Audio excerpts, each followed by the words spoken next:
বহু ক্ষেত্ৰত আপোনালোকে দেখে শ্ৰীমন্ত শংকৰদেৱ সংঘ বিভিন্ন ধৰণে আমাক বদনাম কৰাৰ চেষ্টা কৰে। আমি হাঁহি হাঁহি গ্ৰহণ কৰো। বদনাম কিমানলৈ কৰিবা, সিমানলৈ কৰিবা। আমি যদি যুৱ সমাজক কান্ধত গামোচা লোৱা কামটো যদি বেয়া কাম কৰিছো, তেতিয়াহ'লে সংঘ যদি বেয়া, তেনেহ'লে বেয়া হবলৈ দিয়া। যদি যুৱ প্ৰজন্মক সেৱা বাহিনীৰ লগত সংযোগ কৰি কাণত গামোচা লৈ ৰাতিয়ে দিনে নাম কীৰ্তন কৰাৰ অধ্যয়নৰ কাৰণে ব্যৱস্থা কৰিছো, তাত যদি তোমালোকে বেয়া পাইছা পোৱা। য'ত নেকি শ্ৰীমন্ত শংকৰদেৱ সংঘই প্ৰাণী হত্যাৰ বিৰোধিতা কৰিছে, তাত যদি আপোনালোকে বেয়া পাইছে পাওক।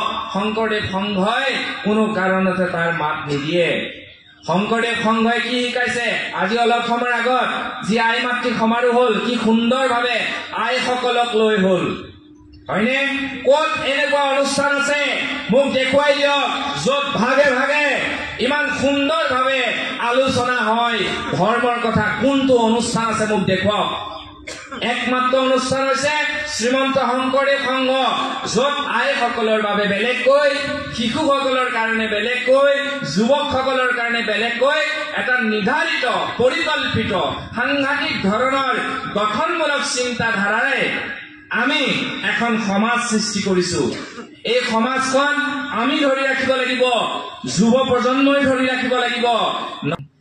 এই যে মায়া, মোহ, অহংকাৰ, এইবিলাক যাৰ গাত আছে তেওঁ কেতিয়াও ভকত নহয়। যি গামোচাখন লৈছে মনত ভাল ভাৱ নাই, তেওঁ ভকত নহয়। যি ধুনীয়াকে অলংকাৰ পিন্ধিছে, ধুনীয়া হৈছে বাহ্যিক দিশত, আভ্যন্তৰীণ দিশটো বেয়া, তেনে মানুহ ভকত নহয়। মহাপুৰুষ শ্ৰীমন্ত শংকৰদেৱ গুৰুজনাই সকলোকে সম ভাৱেৰে এখন শ্ৰেণীবিহীন সমাজ প্ৰতিষ্ঠা কৰিছিল। তাত সকলো সমান আছিল।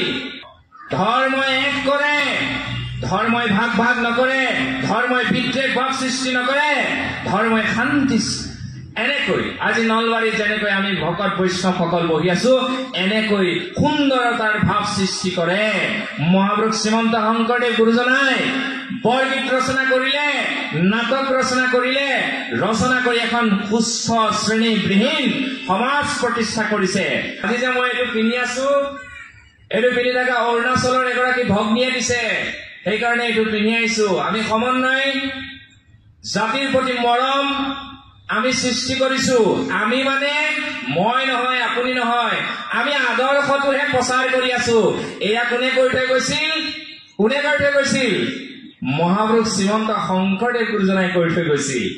সেইকাৰণে গুৰুজনাই যেনেকৈ কৈছে যে গাৰুৰ পৰা আনিছো, গাৰুৰ গোবিন্দ আতৈ বুলিবা, নগাৰ পৰা আনিছো, নগাৰ নৰোত্তম আতৈ বুলিবা, মিচিঙৰ পৰা আনিছো, মিচিঙৰ পৰমানন্দ আতৈ বুলিবা, মুছলমানৰ চান্দ খাই আতৈ বুলিবা, সকলো জাতি ব্ৰাহ্মণৰ অনন্ত কন্দলী ৰাম সৰস্বতীকে চকুৰি চদন তেতিয়াই একনিষ্ঠ ভকতক লগত লৈ শ্ৰীমন্ত শংকৰদেৱ গুৰুজনাই এখন সমাজ গঠন কৰি থৈ গল। আৰু সেই সমাজখন, সেই এক ঈশ্বৰবাদ, এক দেও, এক কেও, এক বিনা নাই কেও, তাক কোনে ধৰি ৰাখিছে? শ্ৰীমন্ত শংকৰদেৱ সংঘই শুদ্ধ পথত ধৰি ৰাখিছে। টিভি খুলিলে চাবচোন, আজি বোলে আমুকৰ লৰাই মাকক উলিয়াই দিলে, তামুকৰ লৰাই দেউতাকক উলিয়াই দিলে। এগৰাকী মাতৃ এটা কোঠাত মৰি নৰ কংকাল ওলাই গল, কিন্তু লৰাটোৱে গম নাপালে। কি কাৰণে হৈছে? এইবোৰ কি কাৰণে হৈছে? টকা, পাৱাৰ, অহংকাৰ, এইবিলাকৰ কাৰণে হৈছে। নিজৰ মাতৃ, নিজৰ পিতৃক যিসকলে শুশ্ৰূষা কৰিব পৰা নাই, তেওঁ প্ৰকৃত পুত্ৰ কেতিয়াও হ'ব নোৱাৰে। যদি নিজৰ মায়ে কথা এটা কওঁতে তোমাৰ গাত লাগি তুমি তোমাৰ ৱাইফ মানে পত্নী, তোমাৰ মানে পত্নীৰ ফলীয়া হৈ তুমি যদি নিজৰ মাকক অপমান কৰিছা, তুমি কেতিয়াও পুত্ৰ হ'ব নোৱাৰা। আমি যেতিয়া কেঁচুৱা আছিলো, তেতিয়া আমি কি আছিলো আমি জানো নেকি? কোনটো খাম, কোনটো নাখাম, কোনটো কৰিম, কোনটো নকৰিম। কেঁচুৱা অৱস্থাত আমি কেনেকুৱা আছিলো? আমি যিখিনি মল ত্যাগ কৰো সেইখিনিয়ে চুই দিওঁ, কৰবাত মাটি পালে খাই দিওঁ, তেতিয়া মোৰ মায়ে কৈছিল, অ বোপা নকৰিবি এনেকুৱা বুলি লৈ কোলাত সাৱটি ধৰিছিল। আৰু সেইগৰাকী আইকে আমি আকৌ ডাঙৰ হোৱাৰ পিছত যদি উলিয়াই দিওঁ ঘৰৰ পৰা কাৰোবাৰ বেলেগৰ কথা শুনি, তেনেকুৱা পুত্ৰ আজিৰ সমাজত কোনো প্ৰয়োজন নাই। যিসকলে এতিয়া নিজৰ পিতৃ মাতৃক এটা এক্সট্ৰাকে ঘৰ বান্ধি পেলাই ৰাখিছে, ঘৰৰ পৰা বাহিৰত মই বহুত দেখিছো, তেনেকুৱা মানুহ সমাজত কোনো প্ৰয়োজন নাই। আমাৰ যেতিয়া সৰুতে জ্বৰ উঠিছিল, তেতিয়া আয়ে বুকুত ভৰাই ভগৱানক প্ৰাৰ্থনা কৰিছিল, হে প্ৰভু, বুকুৰ দি আমাক ডাঙৰ কৰিছিল। 9 মাহ 9 দিন মোৰ মাতৃয়ে মোক লৈ ডাঙৰ দীঘল কৰিছিল। গতিকে যেতিয়া আমাৰ মা আইতালে পৰিৱৰ্তন হয়, বুজি পাইছেনে কথাটো? মই স্পষ্ট ভাষাৰে বুজাইছো, যেতিয়া আমি বুঢ়া হম তেতিয়া আমি লৰাৰ নিচিনা হম। মানে আমি কি কৈছো কি নাই সেইবোৰ আমাৰ মগজুৱে বহুত বেছি ধৰিব নোৱাৰে, কাৰণ আমাৰ এই চেলবোৰ, আমাৰ গাত থকা কোষবোৰ লাহে লাহে নিশকতীয়া হৈ যায়। তাৰ বাবে আমি কেতিয়াবা বোৱাৰীক বেয়াকে কয়, কেতিয়াবা লৰাক বেয়াকে কয়। বোৱাৰীক লৰাৰ মাকে কেতিয়াবা কব পাৰে যে, হে আই, হে বোৱাৰী, তুমি কি চাহ বনালা হে? মোৰ আগতে চাহকাপ বৰ ভাল আছিল, আজিকালি বেয়া হল, বেয়াকে বনাইছা। সেই কথাত যদি বোৱাৰীয়ে জাঙুৰ মাৰি ধৰিছে, তেনেহলে সেইখন ঘৰ কেতিয়াও নিটিকে। সেইজনী বোৱাৰীয়ে জাঙুৰ মাৰি উল্টাই নধৰে, যিগৰাকী বোৱাৰীয়ে আই মাতৃ সমাৰোহলৈ আহে, যিগৰাকী বোৱাৰীয়ে জানে যে আমি মা দেউতাক কেনেকৈ ভগৱানৰ দৰে প্ৰাৰ্থনা কৰিব লাগে, সেইগৰাকী বোৱাৰীয়ে কেতিয়াও নিজৰ শাহু শহুৱেকক নিজৰ মাক দেউতাকৰ দৰেই ভাবিব বুলি মই গেৰেণ্টি দি কব পাৰো। আৰু এই যিটো ভক্তিৰ ধাৰা, এইটো শ্ৰীমন্ত শংকৰদেৱ সংঘই খুব সুন্দৰকৈ প্ৰতিষ্ঠা কৰিছে।